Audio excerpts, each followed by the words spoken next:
আমার চোখের সামনে এসে ছাড়াও, খাবো না।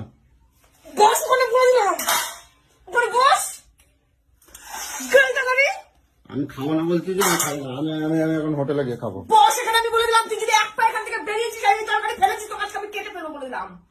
বস এখানে বসতে বলেছি। আমার তুমি জোর করে খাবো বা? তুই বসতে বলেছি তোকে আমি। তুমি আমাদের জোর করে খাবো বা? তোকে আমি বসতে বলেছি। তোর এত তেজ কলা থেকে আসে তুই খাবার এরকম করে এটাকে ফেলে দিলি। তাহলে তুমি আগে এগিয়ে আসছি চোখের জন্য। এখানে বস। তুমি আমার জোর করে খাওয়া? বসে গেল না গলায় পড়া দিয়ে তোকে আমি খাওয়াবো আমি বলে দিলাম। দিন দিন তুই বহুত বার বেড়ে যাচ্ছিস, বহুত বার বেড়ে যাচ্ছিস তুই। আঙুল দেখাবে না কিন্তু, খবর আছে কিন্তু করে দিচ্ছি। আমি খাবো না বলতেছি, আমি খাবো না। তুমি খাও, তোমার শুকনো রুটি, তোমার বাসি তরকারি তুমি খাও, আমি খাবো না। রোগে ভুগলি কেটে রাখবে। রুটি খেলে কোন জানোয়ার রুটি খেলে রোগে ভোগে রে? কে রোগে ভোগে? খবর আছে করে দিচ্ছি, গায়ে হাত দেবো। উনি বাবা, বস বস বস বলেছি কিন্তু বস। তোমার খবর আছে, আমার খাবাচ্ছ তো, তোমার খবর আছে, খবর আছে করে দিলাম।